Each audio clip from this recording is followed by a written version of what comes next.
On a clear December night in 1972, a brand new Lockheed L-1011 TriStar, one of the most advanced commercial aircraft ever built, simply fell out of the sky. No storm. No explosion. No mechanical catastrophe. Just 176 people, a distracted crew, and 98 seconds of silence before impact. This is the story of Eastern Airlines Flight 401. And the terrifying truth is, it should never have happened. Eastern Airlines was, at that moment, one of the most respected carriers in America. Flight 401 departed John F. Kennedy International Airport in New York on the night of December 29, right at the height of the holiday travel season. Families headed home. Couples on vacation. A crew proud to be flying the newest, most sophisticated jet in the Eastern Fleet. The mood aboard was calm. Festive, even. Nobody had any reason to feel afraid. The flight south toward Miami was completely routine. Smooth air. Clear skies. The kind of night that makes flying feel almost magical. Captain Robert Loft was a veteran with over 29,000 flight hours logged. First Officer Albert Stockstill was competent and experienced. Flight Engineer Donald Repo was one of the best in the business. This was not a green crew operating beyond their limits. These were professionals at the top of their field. And that is precisely what makes what happened next so haunting. As Flight 401 approached Miami International Airport and began its descent, the crew initiated a standard landing checklist. Gear down. Flaps set. Everything normal until one small indicator light refused to illuminate. A tiny bulb, the size of your thumb, designed to confirm that the nose landing gear had locked into place. It didn't light up. That was the moment everything changed. Captain Loft made a reasonable decision.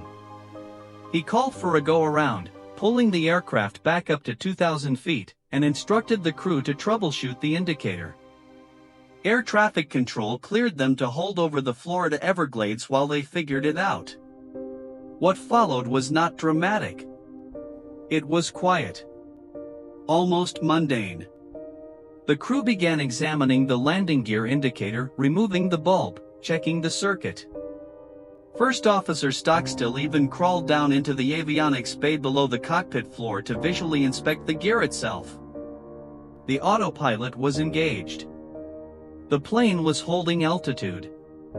Everything seemed under control. Except it wasn't. At some point during that troubleshooting, no one knows exactly when, someone in the cockpit inadvertently bumped the control yoke. Just a slight, accidental nudge.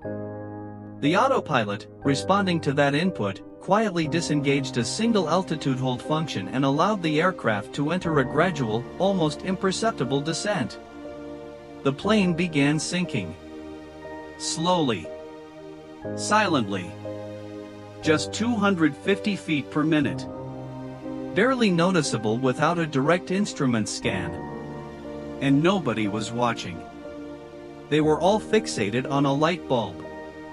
31 seconds before impact, the altitude warning chime sounded in the cockpit. First Officer Stockstill glanced at his instruments and said, calmly, almost puzzled, "We did something to the altitude." Captain Loft looked up. And in that fraction of a moment, the dark surface of the Florida Everglades was already rising to meet them. At 11:42 p.m., Flight 401 struck the ground at nearly 227 miles per hour. The L-1011 carved a path nearly a quarter-mile long through the sawgrass and black water of the Everglades. Of the 176 people aboard, 101 were killed, including Captain Loft and Flight Engineer Repo. It remains one of the deadliest aviation disasters in American history. The investigation by the National Transportation Safety Board reached a conclusion that shook the entire aviation industry. The landing gear had likely been fine all along. The indicator bulb was simply burned out. Flight 401 was destroyed not by a failed aircraft, but by a failed focus. The NTSB's findings became a turning point. From the wreckage of Flight 401 emerged what we now call crew resource management, a revolutionary approach to cockpit safety that mandated clear roles, constant communication, and shared situational awareness. It is now standard training for every commercial pilot on Earth.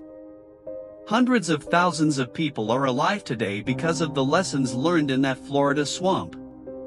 But perhaps the most unsettling part of this story is its simplicity.